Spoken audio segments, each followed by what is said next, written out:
Are we rolling?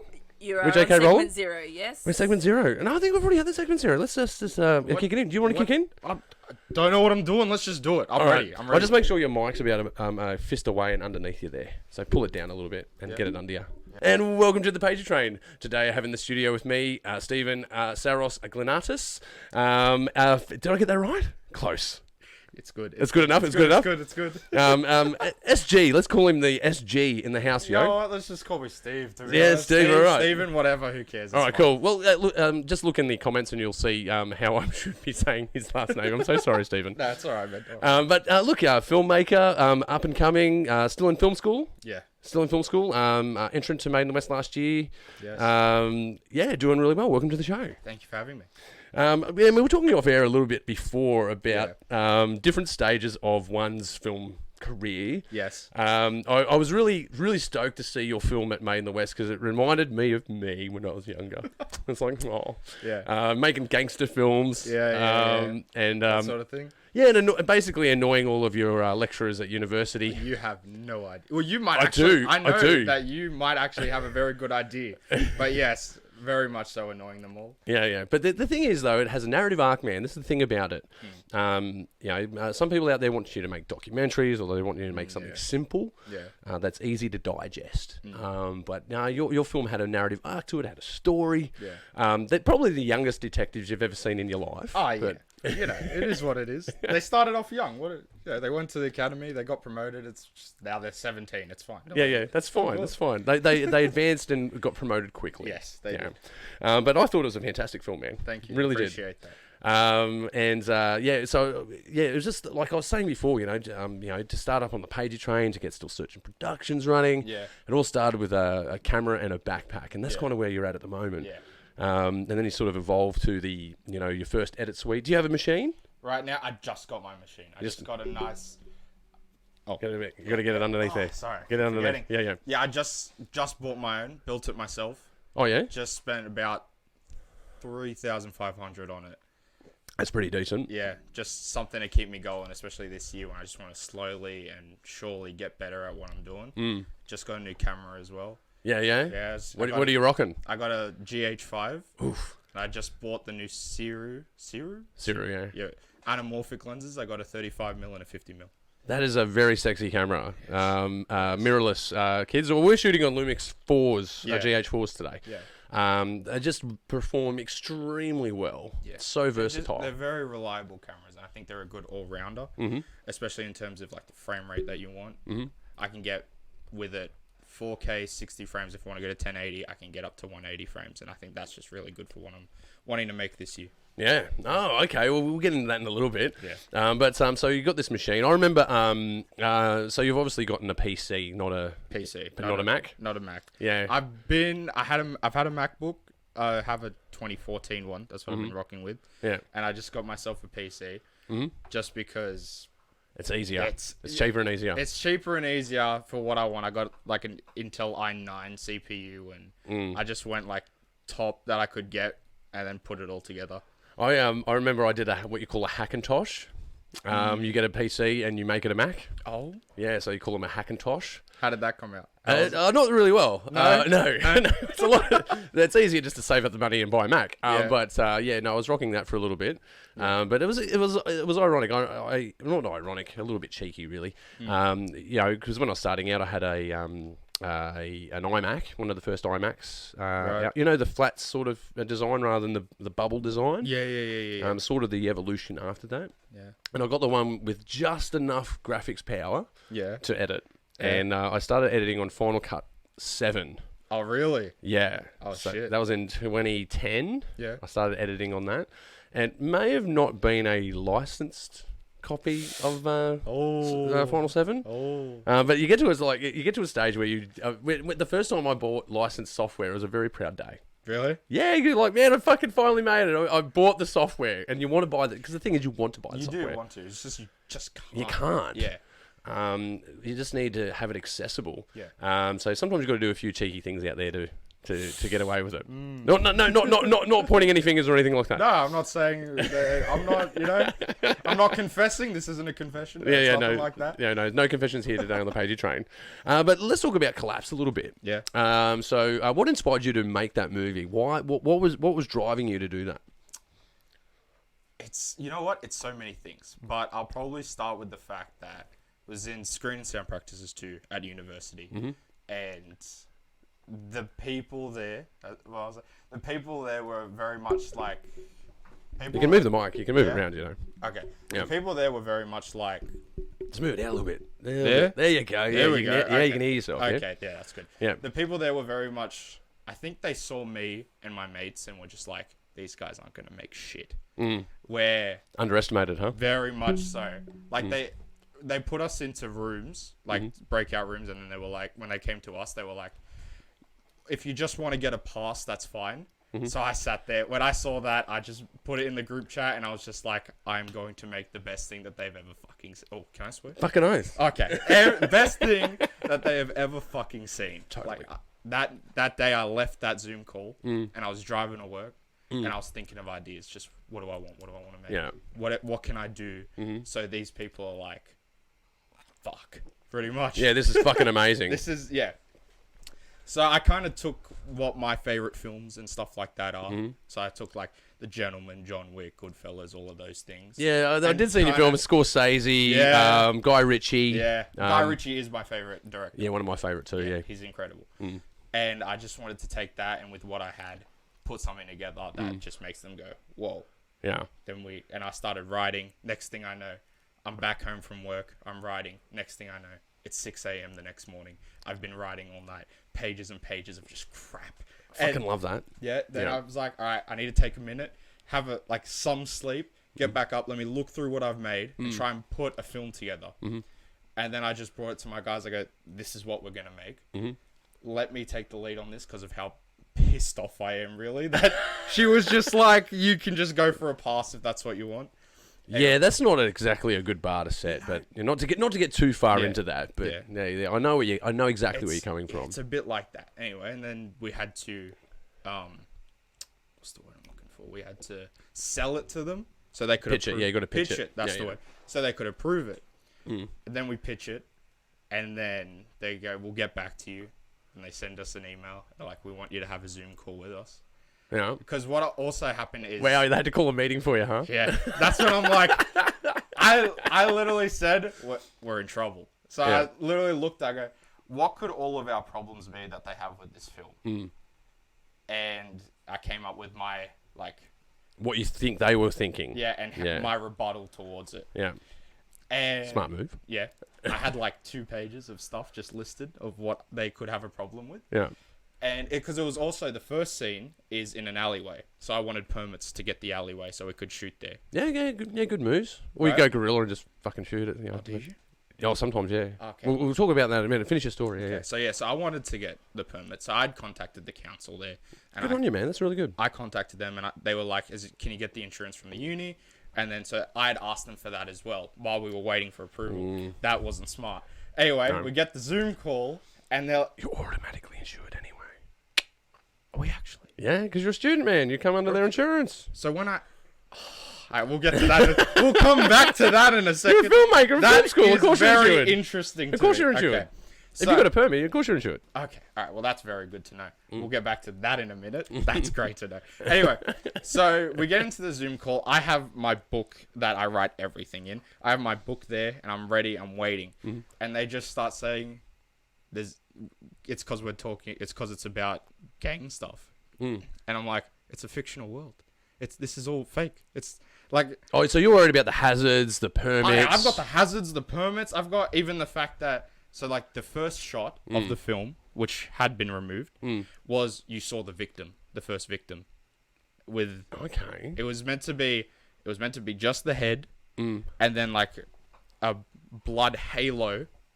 I'd written it so it was a halo of blood from, like, Greek Orthodox religious paintings. Yeah. So it came from an educated point of view. It wasn't it wasn't just I want a decapitated head, throw it in there. Yeah. No, it was a religious point of view, is like a halo. Yeah, I get you. Resembling that everyone saw them as a saint, which is what the group that was getting offed was like, because everyone saw them as good people when really they were like the devil, pretty much. Yeah.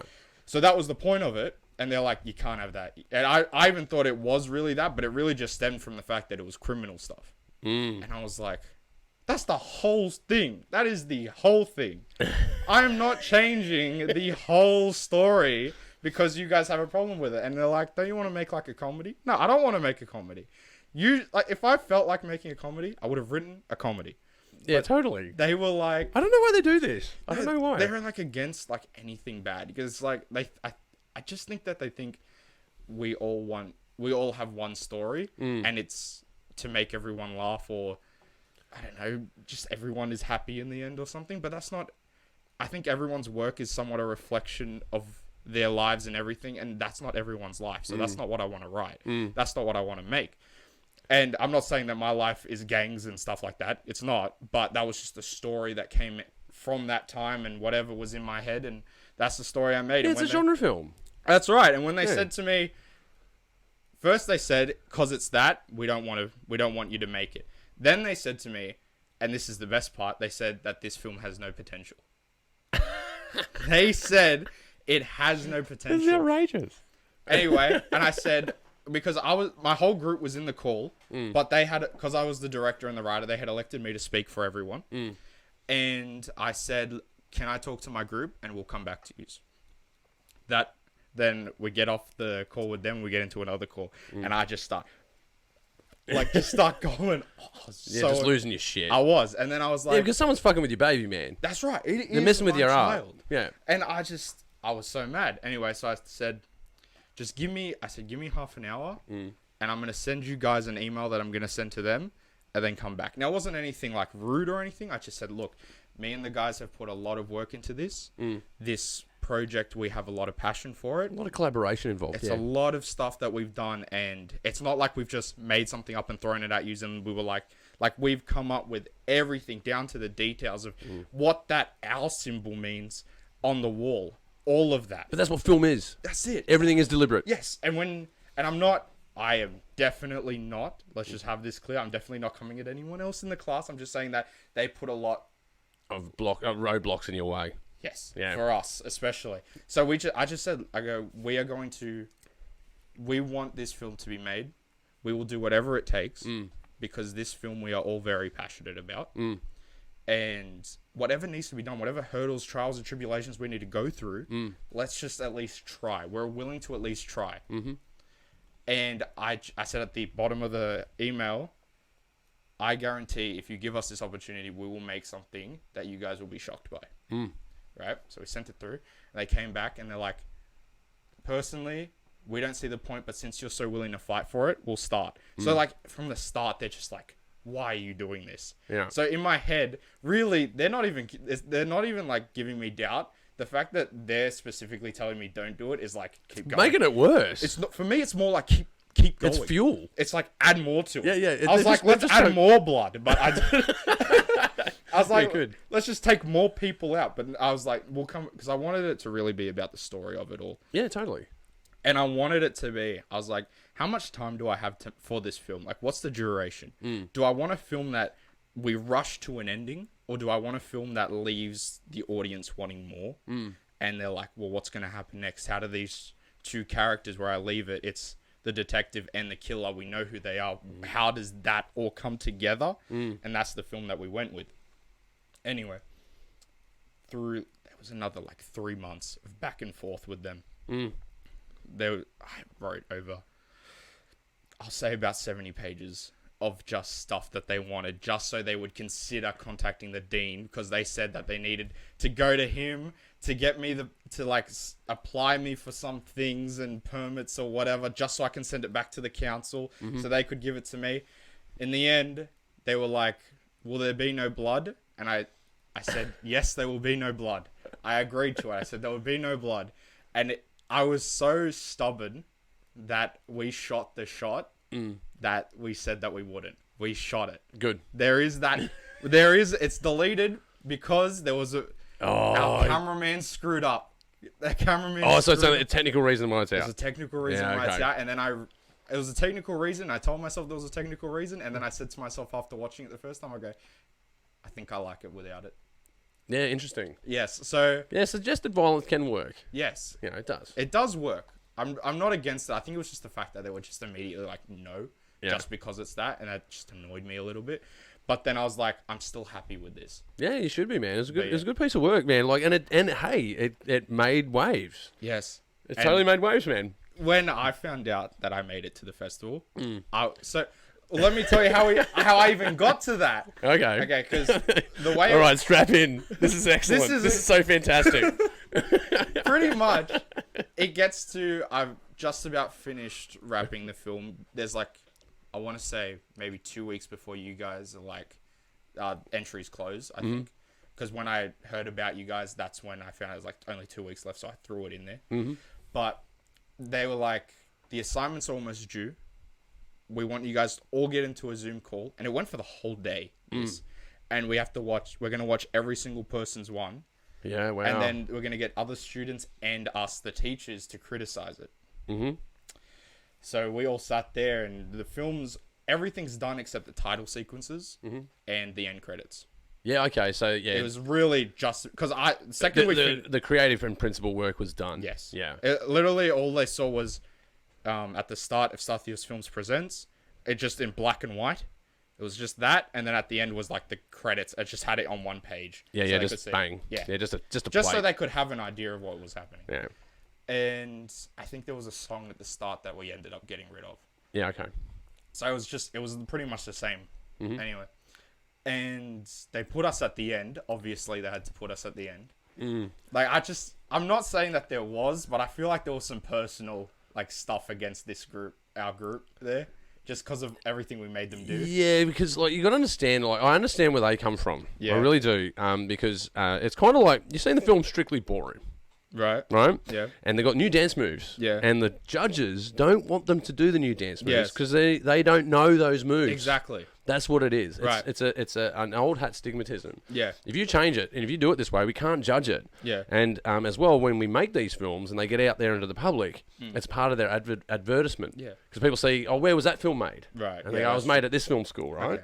Okay. They're looking at it from a public relations point of view. Yes, but then my argument to that is film in itself is one's own creation. We shouldn't be just copying someone else just because that's how everyone else is doing it. I feel like personally we should be doing our own thing and going our own directions and this, that, and the other. It's not just a business. Exactly, that's right. It is a business, but it's not just a business. It's not just one. That's right. So that's my response to that. I feel like we should be able to do what we want as long as it's nothing like we actually killed someone for the film. Like, there's well, if you're making a snuff film, then I can understand. Yeah, I can understand that too. But that's not where we would like. It's play. We had it all to the. I had everything, risk assessments, everything written out before we even sent it through. Like, I planned everything. There's one of the last scenes. There's 2 cars in it. I wrote a risk assessment up just for that because they're motor vehicles. Like, that's how detailed I was trying to be just to get this film made, so they know I was being as safe as possible and everything. I was like, we're not cutting someone's head off. There's no actual blood. It's all fake. It's like I showed them exactly how it'd be done. And anyway, it's all that. And the reason this is a very familiar story. This is a very, very familiar story. Oh yeah, man. Same story, man. I was going out to Cobar, so I'm going out to the desert. Yeah. And they're like, "You're going to take water?" I'm like, "Well, obviously, yeah. I'm going to totally take water. I'm actually a qualified first aider. Yeah, I'll be taking a med kit with me. Yeah. I've got all the assistance that we need. I've even got roadblocks. I've talked to people in the town. The town knows that we're arriving. Yes. They've welcomed us with open arms. I've got accommodation in the town that the town put up for free. Like, I got the accommodation for the crew and the actors for free. Yes. Had the fuel worked out. Yeah. Everything worked out. The map of how we get there. If we break down on the way, what do we do? You know, actions on. What do we actually do when things go wrong? Had all of this mapped out. Risk assessments, the lot. Yes. And it wasn't about that. It was about because it was a revenge fantasy where I bludgeoned someone to death with a hammer. That sounds great to me. Yeah, it was a great movie. It was received very well, man. It ended up, it was in Made in the West 1. Yeah? Yeah. Well, I didn't win anything because I organised a festival and You can't just like, and film of the year. film of the year is my own one. Is the Red. It was called the Red. Yeah. It was in the Red Desert, and Right. it's a bloody film. Very nice. It's a bludgeon bloody film. It's a revenge fantasy. Yeah. But there's the words. It's a revenge fantasy. That's right. That's what it is. Fiction, not real. It's not actually happening. So I upped the ante on my next film. Yes. I had because I made a whole bunch of fake drugs. Like I made I got glucoden and made like fake bags of cocaine. Remember we were doing the what do you call it? Oregano. Oregano. Yeah. So to make fake weed, you get yeah. oregano and egg. Yeah. So you I've seen this. I've done all the research. yeah, and you squish it together, and you can make like fake drugs. Yeah. And I was doing these drug deals. Like the front cover of my film, so we had to submit it as a DVD as well. Oh yeah. The front cover of the film has a big line of cocaine across it, right? Yeah. I just upped the ante. I'm Yeah. like, I'm going to go nuts. I put a stripper in the film. Yeah. Yeah, Oh. I had nudity. I had guns. I Yeah. had people being shot. Yeah. Yeah, I just Went for it. yeah, I literally, and the thing is, it's like when you're talking about, right? You had an idea in a car, so you're in this meditative state, going, I know what I want to do, but I don't know what I want to do. Yeah. I know I want to do this thing, Yeah. but I don't know exactly the details of the thing. And then you have a little idea, and all of a sudden you're at a keyboard, Yeah. and it's you're 6 just in the going, morning, and you're just going. and you're going, and you're going, and you're going. I had this experience, man. I've talked about this on the podcast before. When you're writing, you turn into a madman. That's right. It's exactly And right. it just it's leaving your hands. You're being possessed. That's Yeah. how I see it. You've been possessed, and next thing you know, you're back in it, and you've got like 37 pages or something. Yeah. And then I'm like, all right, now I've got to trim it back to make it work. Make it something that is understandable. And Yeah. it comes together, and it's good, and it's great. Yeah. And then you start mind mapping it. All right, this person knows this person did this. This is the misdirection in the film. This is the direction of the film. This is what the protagonist does. This is what the antagonist does. And I look at it from a film school point of view. I go, but that's exactly what you want someone doing. Isn't that what you want to see in your students that are coming into the school? Someone that puts this much work into it, and someone that is passionate about it. Like, it's not, for me, and I know it sounds psychotic, but I think anyone in this business has something. Like, it's You've got to be a little bit crazy. A little bit, yeah, something's a little bit loose, but it is an obsession. It is something that I am obsessed with. And it is something, like, I have like 5 different projects that I've got in my head, got written down, that I'm working on right now. Like, it is something that I am obsessed with. Isn't that what you want in your students? Not to have someone do all of this and then just say, I don't see the potential. Like, that just shuts them down. What are you doing? Just to say something like that. But that allows the 2%, like the 1%ers or the 2%ers out there. Yeah. So they would say, like, anyone who goes to film school, only 2% of them will become filmmakers. Right? Yeah. It's a small percentage that do. Yeah. And and I say to people, if you want to be one of those 1%ers, you've got to think like a 1%er. You got to just keep going, no matter what anyone says. You got to keep going. Yeah, and it comes to a point, like, I remember getting out of film school and you go so crazy. All of a sudden you're working 7 days a week on your projects. That's where I start to tell people, you got to pull back a bit. You got to go spend a day with your family, man. Yeah. Don't forget that you actually have a life. You have a life. You have people that are sticking by you as well. Don't neglect them and don't do all that. But it's a paradox as well. Stay hungry, man. Yeah. Stay hungry. It's the weirdest. It's before I had film, I can't even describe to you what I was like. I don't remember what I was like before I had film. And I only started wanting film in like year 12, really. Yeah. That was the only time I really started getting hungry for it. But now it's just, it's 2 jobs, it's uni, it's film, and I'm somehow making it work. And after the film festival as well, and after all of that, I kind of took a break so I didn't burn out. Yeah. And just started getting back into it now. Yeah, take the summer off, man. Yeah. Take the summer off. Just like what you were talking about with the podcast as well. You were saying that. I don't do it all year round. Yeah. I take 3 months off a year, which is great. I got bugged by a few of you guys out there. Like, where's the next episode? Yeah. Especially the Spotify guys. The Spotify guys are crazy. You guys are crazy. You're crazy good. You're crazy good. You know.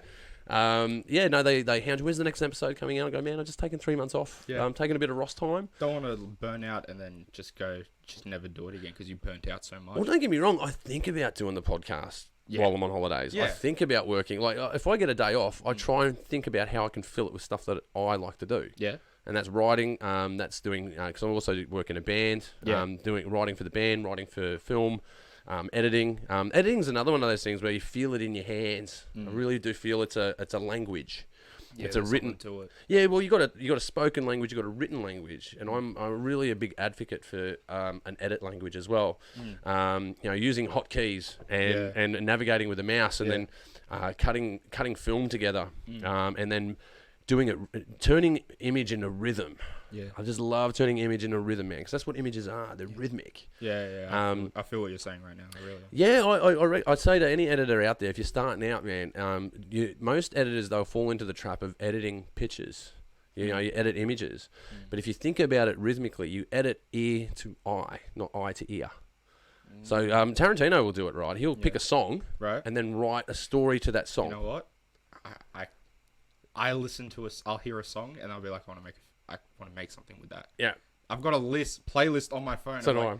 Yeah, you got one Yeah, too? man. I say to Misty all the time, I go, this is an opening sequence for a movie that I've got an idea for. I do this all the time. Yeah. I hound my girl with this all the time. I just send her a song. I go, fight sequence. Like, just stuff like this all the time. I do it all the time. Yeah, I go, this one's a fight sequence. Yeah. This is when they're about to go to a fight sequence where they're just doing quiet conveyance to a car. Yeah. And then you got a diegetic shift. Like where the radio's on, and then all of a sudden they're out of the car, and now the music's following them, and it's starting to get louder and louder, and a crescendo, and then a fight starts. Yes. Images are rhythm, dude. They're rhythmic. Yes. And I'll give you an example. If you think about it this way, if you were to take 25 frames in a second, right, which is pretty standard. Isn't that standard? Yeah. If you removed one frame and showed someone 8 seconds of footage, would they notice the frame gone? Probably not. I don't think so. They wouldn't notice it. Now, if you remove the equivalent of sound, they notice it straight away. So that's a really good indicator that we are listeners before we're watchers. Yeah. Which is ironic because light travels faster than sound. Yeah. That's true. It's ironic. Yes. Like, if you hear a car crash, you'll be like, it's over there 50 meters. Yeah. Like, your brain just goes, it's over there. Like, and that's how we've evolved as hunters and gatherers, man. We evolved that way to hear something before we see it. Yeah. And if you look at editing that way and look at it rhythmically and musically, you will be a better editor. It's just images are rhythm. Yeah. Look at music videos, man. Yeah. Why they're so successful. It's because of that. The images are complementing the sound. I think there are some I can't remember the name of them, and we were learning about them in school, but some directors that are against using like music and stuff in their films. They're like, it has to be all diegetic and it has to be anything like that. Realism. Yeah, realism. Whatever, man. But well, I want to escape as well. That's why I watch movies. Yeah. We watch movies to escape our reality, and the fact of the matter is, our reality, we don't, unless we have the radio on when we're driving, we're not listening to some music. That's one of the good things about driving is you have that. You can have music. If you're at an office every day, you don't have music, but like if you have like a little suspenseful music in an office scene, then you know something's about to happen. And that just adds the tone to a film, and I think that's what can make films even better than what they are. Yeah. We don't want to have just realism. We can make art with our films. Yeah, I think this should also, because I think as well, soundtracks and scoring complement each other. Sometimes films need a score. Yeah. And that's what I try to tell guys like yourself that are starting out. Because you're going to uni with music students, right? Yeah. Go and talk to some music students about their final project and go, hey, man, I've got an idea for your final project. Because I'm doing my final film. Yeah. Do you want to do a score? Yeah. And go, this is my script. Yeah. Collaborate with a musician about scoring that's doing music as a major. Yeah. And you will have a kick-ass film. Yeah. I've actually been thinking about it. There's actually a guy at my work. It's just at Woolies, but he keeps telling me, he goes, I got all this sound equipment in. He loves doing music and stuff. I just said to him, I go, can you just like send me a track of what you like making, and I want to hear what he makes. And then if it's something that I can see myself making a film with more times than not, I'll be like, you want to work on this with me? Let's work together. Let's do something like that. And I actually have another mate that is in the music. He's doing the music course, and I'm fairly certain that I'm going to be getting his help as well. Yeah, get them involved. I feel like get everyone involved. I am someone that feels like, especially when you're doing something as much as I'm doing it, if you can get the people, especially the people close to you, involved as well, then you get to spend more time with them as well. That's something else to it. But people with their own skills and abilities, and if we can showcase that in our films, and as we go further, then they can go further, and you can help everyone else around you. Yeah, totally. I think, I say this a lot. The rising tide raises all boats. And I love doing film. Yeah. I even like doing music as well, because you're in a room with a whole bunch of musicians, and you collaborate to come up with something original. Yeah. Nuanced and perhaps reference to stuff you like, but nonetheless original. And when you perform that, it's such a buzz, because it's not just you, it's all of you. It's everyone coming together and making something. And incredible. I think film is a turbo version of that. Yeah, I think it's that combined with everything else. And you can replay it over and over and over Yeah, again. and you just keep watching it. You can keep watching it. Yeah. It's a relivable scenario. But film is the intersection of all art. I like that. It really is. I'm going to use that. Yeah, man. Take it. I'm taking it. That's already taken. It's I'm pretty sure I've coined it. I'm pretty sure that's mine. We should look it up. Can you look it up? yours? Is that mine? Can I keep it? Start putting it on your shirts. I should. You trade shirts, sell them. Yeah, film is the intersection of all art. No, because it is, because you've got set designers, performers, directors, writers, Costume designers, costume, fashion, makeup, scoring, sound, Foley, editing. even for paintings. If you have artworks in the set, that sort of stuff as well. Like, everything can be. Even to the point of data wrangling now, because now we don't shoot it on film, we don't do it on celluloid. Yeah. Even data wrangling is an art in itself. Yeah. Because if you're shooting like 4K at 17 gigs a minute, is it me? Did I get it? Let's have a look. No, Misty's pulling it up for us. Let's have a look. Short film questions the intersection. No, that's not it. Nah, I think it's mine. I can keep it. Get that. That's yours. That's mine. Yeah. Yeah, totally. I don't recall hearing. I normally, if I'm quoting someone, I like to credit them for the quote, but I'm pretty sure that's mine. Oh, well, sometimes I like to take it. Just be like, I'm running with it, because I quote people all the time. It's never mine. I said it, but I believe someone else might have said it first. I'm not too sure. I think it's mine. It's fine. Yeah, no, I'm definitely a quote thief. I'm always quoting cool people saying quote. Well, the thing is that we've been through this life, right? And there's people that have been through exactly the same thing that we've been through, right? And they've already coined the terms that we need to know. Research them. I think one of my favourites is Quentin Tarantino, where he talks about you had exploitation films back in the day before you had national release. Yeah. You'd have films that they would say, Bruce Lee is in this kung fu movie, but they only put one frame of him in.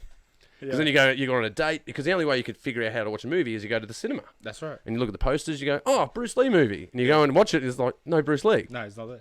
So they call them exploitation films. Yeah. But the Australians were the best at this, and he coined the term Ozploitation. Really? Yeah, check out a documentary called Not Quite Hollywood.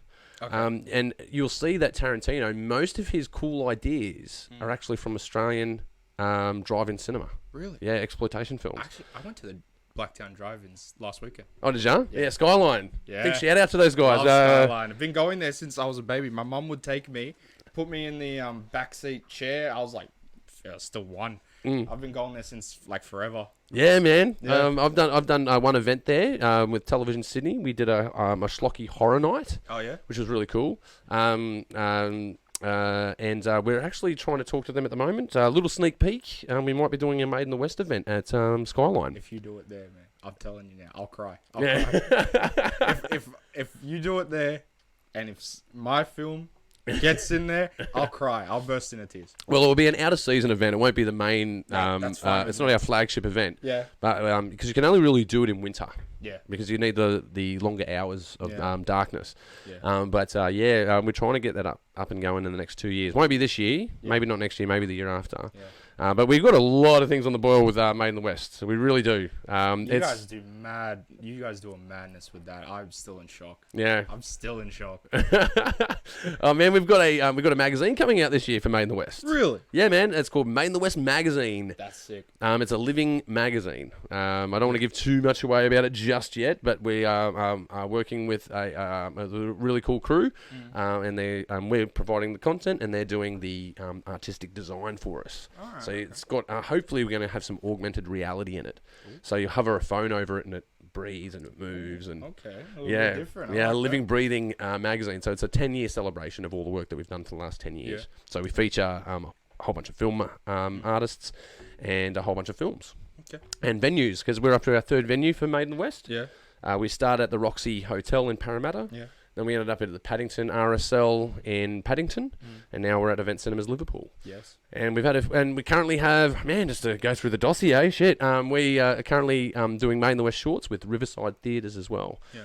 And of course, I can't forget Made in the West Rewind. It was our response to COVID, so we put a whole bunch of films together so people can sit at home and watch a whole bunch of revamped, re-energized content for over the last 10 years, man. Nice. It was pretty cool. Yeah. It was pretty cool. So if anyone's to check out your film Collapse, can they see it online at the moment? Have you released it yet? It is on my YouTube channel.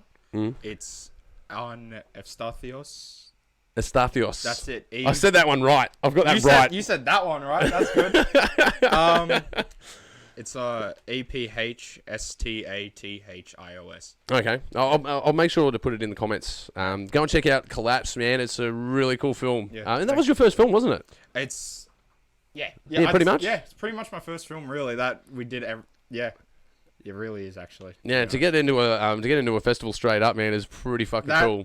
The day that you guys posted that, when you posted it, it would have been in the morning at some point. Yeah. I was having a nap because I was up till 4 the night before. And I was having a nap. I got a message completely unrelated to that, and I woke up and I'm still like half asleep. I open my phone, I check it. I see your guys' post. It still hasn't clicked in my head yet that that's the film festival that I submitted my film for, even though you guys are the only film festival I follow as of right now. And I'm looking. We should be the only film festival that anyone follows anywhere. Well, that is Don't true. forget to subscribe and tick like. Best film festival there is. No, man, we do kick ass, man. We really do. Yeah. We started out very humbly, man. It started out out of protest, a little bit what we were talking about earlier. Yeah. People will see my film. 300 people saw my film. 300 people gave a standing ovation for my film, and they loved it. Yeah. Man, you got we had some bums on seats that night. We're just short of 300 people saw your film on a VMAX. DCP, practically can taste the brain matter, bloody DCP package, man. Yeah. I think it's the best thing you can do for a filmmaker. Honestly, is put that shit on that screen. Yeah, and so that day, and I saw your post, it started and clicked in my head, and I'm like, oh, this is cool. People got into a film festival. I start reading the titles, it was like One Conversation something. Derek the Fourth Horseman, I remember that one. Yeah. God, the performance review, and I'm reading them, and I see that collapse, that. Collapse, like, oh crap, that's my film. That's me.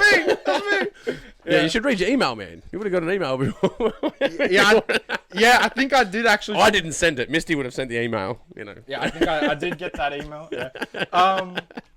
But yeah, and then I was like, it's a good way to find out, though. I like this story. And the whole thing about like actually finding out about you guys was a good story as well, because it's after I submitted the assignment. And they were watching it through, and it was with the rest of the class, and they're critiquing everyone else's assignments. And then the first thing that those people from before were saying that said to me was, "I'm glad you stuck to what you said. I'm glad you stuck to what you turned around." Yeah. Wow. Yeah, and that's great. Yeah, the fact that was the first thing that came out of their mouths. I'm glad you stuck to your guns. I'm like, well, if you listened to me earlier, I was anyway. And then she sent me an email saying, I want you to submit your film into this, and it was you guys. Wow, we got a recommendation from them. Oh man, that means that we've turned a corner. Yeah, it really does. Because we tried it. Like at what we do is we're trying to encourage collaboration and encourage genre. Like when you're getting into it, because you got your whole life to make documentaries and to make corporate videos. You've got your entire life to do that. Like that's gonna be a thing, right? Yeah, you're gonna do these things. Yeah, and don't get me wrong, it that has its fun to it. It's a different beast though. Yeah. It doesn't. You can still feed your creative juices by operating a camera. You go, I'm going to frame this politician and I'm going to interview them. A little bit of juice in there, and a little bit of prowess on what you're doing. But making a genre film, it's night and day. Yeah, that experience is night and day. It's literally so a lot of what we're doing. And yesterday we did TV production, which was it's a lot of news broadcasts and interviews. And they actually mic'd me up and interviewed me about Collapse again. Oh, okay, good practice. Yeah, I was like, oh, this sorts me out well then.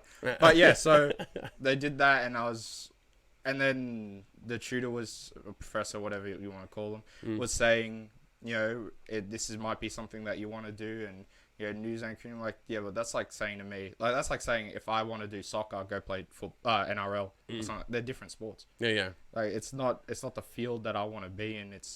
I want to be filmmaker, I want to be making my own films. I don't really care unless like whatever genre that I want to make and just make it. Yeah. Well, I can see where they're coming from though. I would say to you that in this day and age, we are everything. Yeah. Even in the studio here, I've produced news. Yeah. I'm a Foley artist. Yeah. I am a broadcaster. Yeah. I am an editor. Yeah. I'm a cinematographer. Yeah. I'm not the best cinematographer if you're out there. Like give you a good rate. If you great advertisement for myself. No, I can shoot it. I can use a camera and I can shoot a film. You know what you're doing. I know what I'm doing. Yeah. But there's some guys out there that I know, and you guys know who you are. Big shout out to Luke Walker, Adam. Who am I forgetting there? I'm trying to. Yeah, yes, Ra. These guys are rock and roll stars, man. Yeah. I'm a roadie, you know. I know what I'm doing. I can play a little bit of guitar, and I get away with it. But so I can shoot the shit out of your film, and I will do a good job of it. But there's some people that are just brilliant at it. But when it comes to directing, man, that's where I really enjoy myself. Getting the best out of someone, and directing your own work. Is the biggest buzz. What I recommend for people, if you're directing your own work, because you already know your vision, you know what you're doing, direct other people's scripts. See how that feels. Because you've got to then interpret their vision. And it's a different beast. Yeah. Totally different beast. They actually made us do something similar to that earlier last year. They gave us 5 options for different scripts, and they said, make a short film with this. And everyone, majority of the people, including myself, picked this one script, and it was about people with superpowers, and one of them didn't want the superpower anymore. They wanted to get rid of it. They wanted to be normal. Superman 3. Superman 3, yeah. And when you see how different people took approaches to that, they just became very different films, and that's just exact same script. It's just different direction. Yeah, that's right. It's all about optics, man. How you look at it.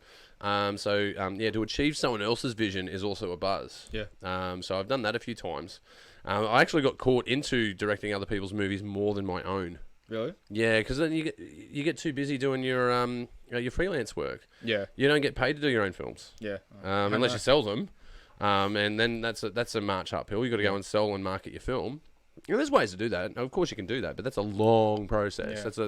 That's a paycheck a long way away. And when you're working for other people, that's an immediate paycheck. Yeah.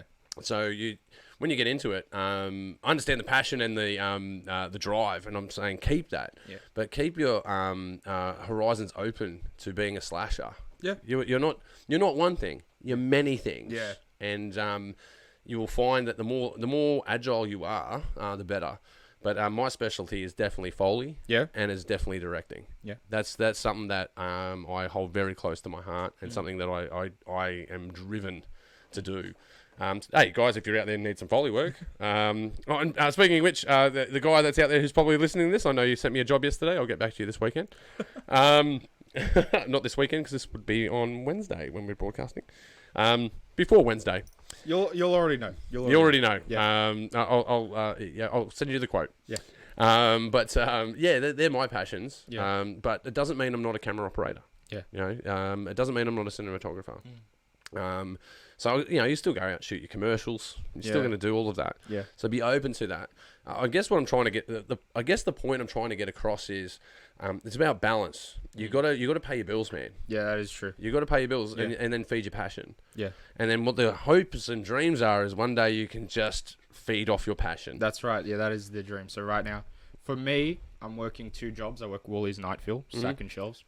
I did Big W night fill. You did Big W night fill? Yeah. We're parking our cars in the same garage, bro. You know what?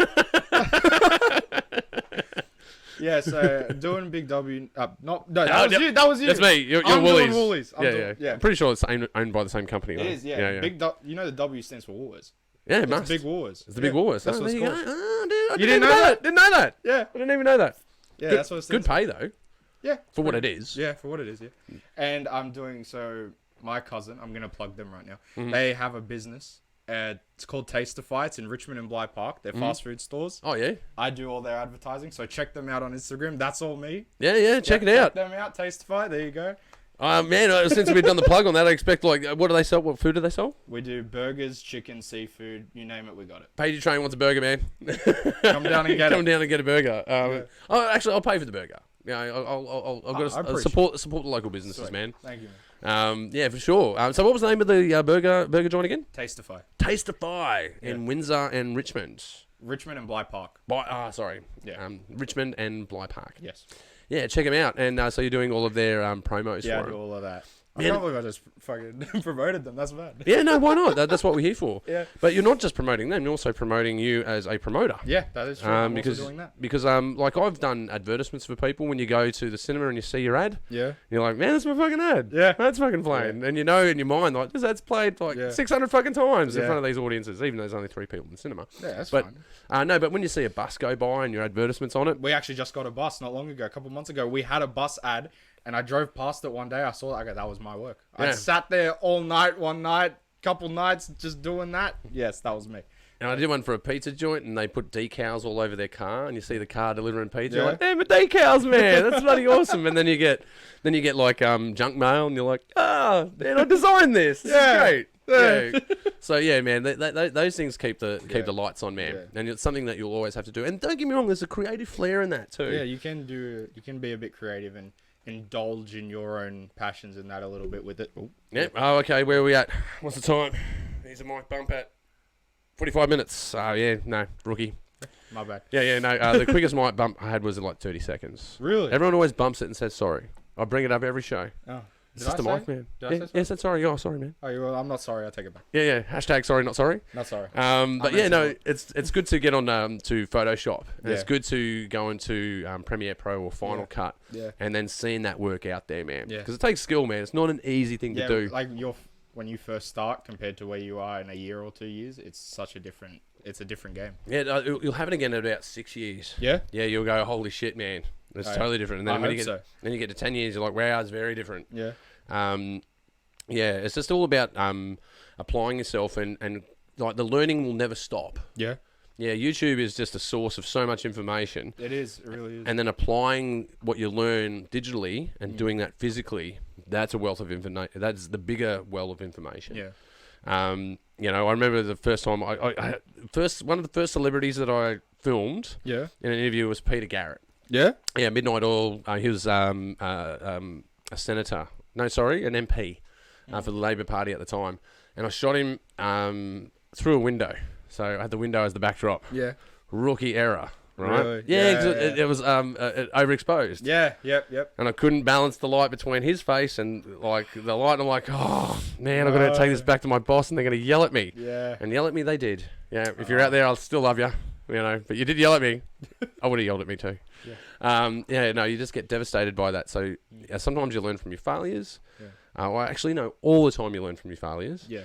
And sometimes you definitely need to remember your triumphs. And getting your film into a film festival, for instance, that's a triumph. Yes. That's well done. Yes, it is. But do you have, speaking of films, you would have other films in the background? What are you up to? Can we talk about it? How far can we go? I will give you a bit of information. Bit of tippets? Not too much. I've got 3 films that I'm working on right now. I have one, and what I was saying before about getting the people in your life close to you and so you can spend more time with them and that. I have one film dedicated, and it's going to have him and them, my brother and my little sisters in it, my 3 little siblings.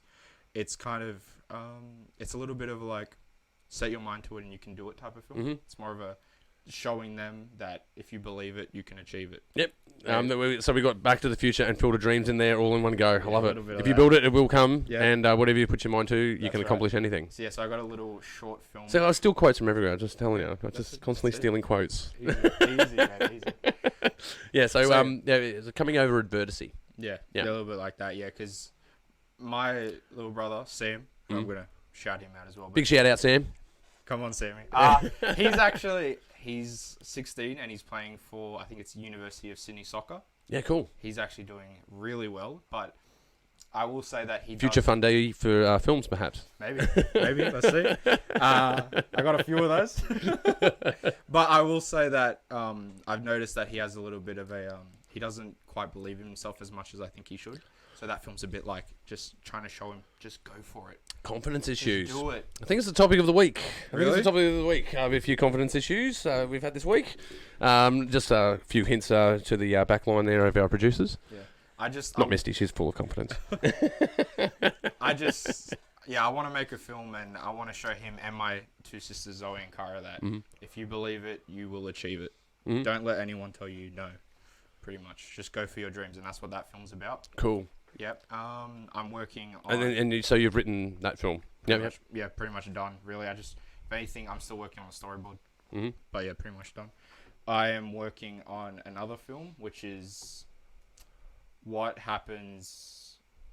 It's kind of like a kind of fantasy religion type of film, but when you have an angel and you have a demon come together, and they both have their own agendas of why they're interacting and all that, but you slowly see them both rub off on each other. So you start to see the demons start to do good things and the angels start to do bad. A bit of yin and yang. Yeah, a little bit of that. Yeah. And that is, funnily enough, that is all because I had a memory back of year, say, 8 science class, and we did a lesson on if you put your warm hand on a cold pole, the pole will start to get warm and your hand will start to get cold. Yeah. And then I came up with that idea just from that. Yeah. Yeah, so that's there's cool. That I just, like, the other day I came up with that idea and I was like, I want to make this. Let's make this happen. Then that's a lot of After Effects and stuff like that I got to work on, which I used to do a lot of. But I realized that... Out of my scope, that one. Yeah, no, I've been doing a lot of that. A lot of visual effects, 3D, CGI and all that. And I realized that I was doing it too much. So I was like, I'm going to pull back. You can overdo it. You can overdo it. If you can do it as practical, more practical than visual effects. Yeah. Never, like you were saying before, saying we'll fix it in post is the worst thing. It's the worst saying you can have. You can't have that saying. Yeah. You have to plan what you're going to do in post. And for a while I was like, I'll just do it back at my desk on the computer. I'll just do it then. And then the films just came out bad. So I was just like, no, we're going to... Granular, broken up, all this kind of problems, Yeah. Well, I say to people with practical effects, if you're using visual effects, they should enhance practical effects. That's right. That's what you should be doing. There should be little tweaks and nuances. That's it. Yeah. Instead of using it as a crutch for your film, use it to just slightly enhance. Yeah, it's dressing on a salad, man. Yeah. Yeah, that's what it is. Okay, valuable lesson to learn. Yeah. That's a quick lesson to learn. And your third project, what's your third one? Is my is going to be like my collapse of last year, really, in a way. It's going to be still similar setting, but very different story. Okay. So it's pretty much in that same setting, the gangs and the corruption and all that, but it's if you give someone a bit of power in there and he's just like one bad incident away from just losing all control, what happens once he loses all control in that environment? Yeah, cool. Yeah, so that's what that one's about, and that's the film. Well, every one of the films that I make, but my goal for 2021 is to make films that make Collapse, that last film from last year that I love. That is my child. I did it again. You did it again. And I'm not sorry about it. Don't be sorry. No, I'm not sorry. But I'll join in with you. There we go. there you go. Sweet. But yeah, make that film that is my child and my baby, but make it look like I was practicing. Yeah. But it will come off that. That naturally will. The more films you make, you will do that. Yeah. But be prepared, man. I don't want to. How do I say this, man? Be prepared for failure. Yeah, be prepared. No, I am very much films prepared. flop, man. Yeah, I know. Films flop, and it's happened to me. It's happened to my friends. But yeah. That's just something that happens. Some things stick and some things don't. Yeah, Collapse is actually the creation of a mindset when I had made a short that failed. So I had made my first was for it was a little trailer that I made for high school, and that did best in the grade. And so I was coming off from that high, and I made a short film that I was like, I just want to throw everything together, but I didn't write a script. So let's just make it happen. Let's just do something. Another familiar story. Another one? Okay. Yeah, so I just like, let's have no script. Let's film something. Yeah, fuck it, let's shoot it. Yeah. I know the feeling, yeah. And it was the worst. Like, I actually had it online and I removed it as much as I could because I was just like, if I see this again, I'm going to cry. I put all of my garbage on there. Yeah? It's all there. Really? Yeah. Warts and all, man. All my glories on there, and all my garbage is there too. Yeah, so I made that film. Okay, fuck it. It was just one of those things that I just couldn't. If anyone said, "Hey, like I love that film," I'm like, "No, you didn't. You're just lying to me." Yeah. And so when I Get your started, tongue out of my ass. That was a piece of shit. yes, Come on. it was crap. I would say to him, "I go, no, you're lying. That was so shit." But yeah, so when I was writing Collapse, I was writing it from a fail, and then people telling me I couldn't do it already. Yeah. So See, it's a good mindset. yeah, so I've already, and I've You were hungry. yeah, and I have the people in my life as well. Like, don't yes me and me. Just tell me straight up. Tell me it's shit if it is shit. My two boys, Ben and Nate, I know them. I've known them since kindergarten. They will definitely check me. And yeah, I just got people around me that I just want them to be like, if I'm slacking, if I'm overconfident, especially now after Made in the West, if I'm gonna be overconfident, it'd be now. So if I'm overconfident, if I'm just like, yeah, I can just make it up as I go, I'm awesome, whatever. Check me, make sure I do the work, and make sure I sit down and I put my heart into it. Because I don't want if I make a film and I'm happy with it and it still comes out and it flops, that's out of my control. That's nothing that I can do. Yeah. But if I look at it and think, I could have done that better, then that's on me. That'll be something in my head that I'm like, I should have done more. Yeah, it's a good mindset to have, man. It will creep up on you, though. Yeah. Just telling you, it will creep up on you. Because if you have a few wins, all of a sudden... Because if you're in a race, right, and you're winning the race, you don't know what arseholes look like. Yeah, that's right. Because all you know is what a bunny looks like. Yeah. You know? And if you're coming from behind... You're racing against all the other dogs, and you got a sense of the dust, and you got a sense of the struggle. Yeah. If you always win in the race, you lose the sense of struggle. You no longer become hungry for the rabbit. That's why I also believe it's good to have failures. Like a lot of people give up because they're afraid of failing. If I fail, then I know. Or they give up at that point. They give up at failing. It's like, yeah, and I don't want to give up at failing. If I fail, it's just, how do I overcome this failure and move on? Let's just keep going. Yeah, I think it's a good way to look at it. And it's not. I don't look at them as failures. I look at them as lessons. Yeah, it's a lesson that you've learned. And because the thing is that we don't know everything. Even when you think you know everything, the more I learn, the more I learn how much I don't know. Yeah. Like, that's right. Yeah, it really does. Like, when I was 17, I should have just left home straight away because I knew everything when I was 17. I just did. I think. Well, this quote is. Well, I thought I did. This quote is mine. Well, I think it's mine. I hope it's mine. We'll look it up. We'll find out. The worst part about growing up is thinking that you've already done it. Yeah. I think that's a good one. Actually, I think I've been given the cue though. No cue? Can we have a look? What was the quote again? Let's see if we can coin you a quote today.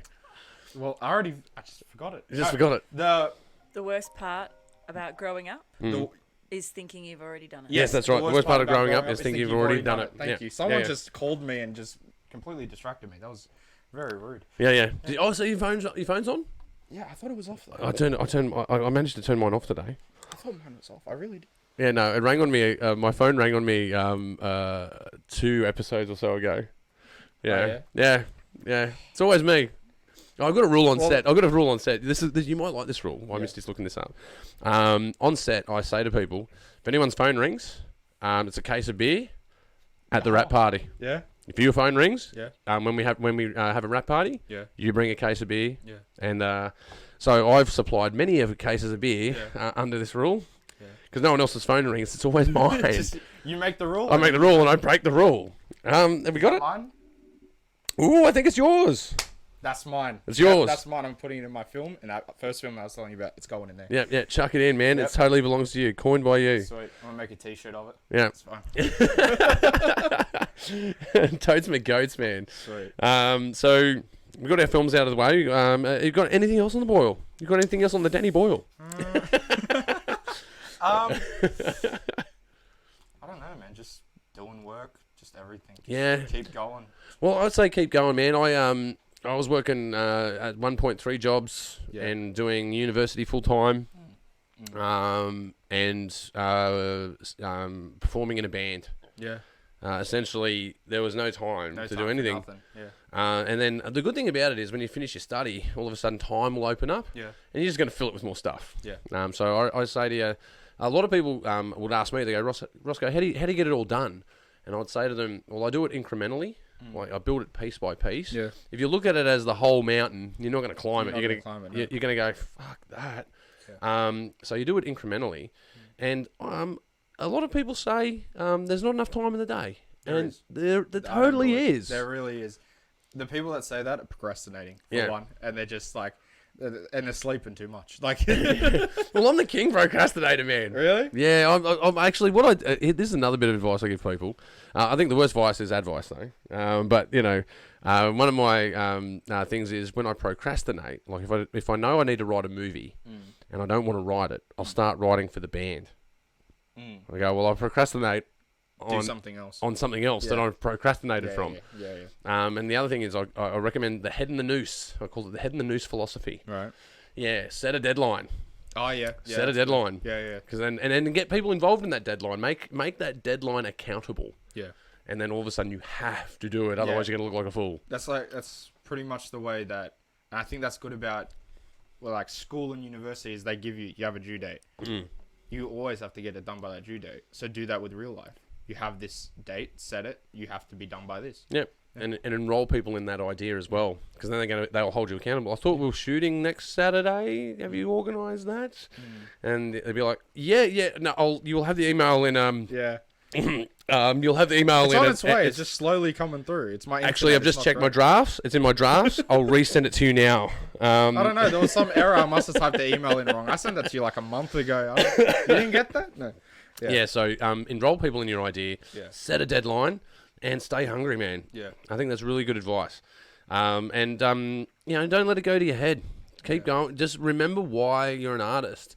And I think you're at the really cool stage, man. You're finding your voice. Yeah. You're finding what makes you tick. Yeah. And the way to find that is by doing these different projects. So you've just outlined these 3 different projects you're doing, and they're totally different. Yeah, they're really different. There's so much contrast in there. So that's a really good approach. So keep doing that, dude. That's a really good idea. I love doing it like that because I don't want to be a director that finds his spot and just stays in that lane. I never want to be someone that stays in one lane. I want to go into different lanes. I want to merge. I want to do everything and anything that I can. Yeah. Do burnouts, man. Yeah. That's what I say. Do burnouts. That's what highways are for. Yes. I think I can coin that as me. Yeah. Man, I think we've reached the end. Yeah. So thank you so much for being on the show. Thank you for having me. Just where can we go and check out Collapse again? It's on Efstathios at YouTube or Efstathios on Instagram. It's EPHSTATHIOS. Okay. And and if I want to get a good burger in Richmond, where should I go? Come down to Tasteify and we'll see you there. Tasteify. I'll be definitely going down and dropping your name to hopefully get a 10% discount. Fantastic. No, I don't need the discount. Maybe a free Coke. We'll see, Roscoe. We'll see, man. Yeah. Oh, well, thanks once again. Thanks for being on the show. Thanks for having me. And guys, you can find us on Spotify, Apple iTunes, iHeartRadio, YouTube, BoobTube, basically anywhere you can find podcasts. You've been watching The Pagey Train, and we'll see you next time. All right, man, we're done, bro. Fantastic. Yeah. All right, so that was the practice run. Did we get the record done? Yeah, cool, man. That was a really good show, man. Sweet. Yeah, that was a lot of fun. Thank you very much. Thanks for having me. Yeah, it's really good. We've still got to do some promo stuff. Yeah, So of course. just stay seated.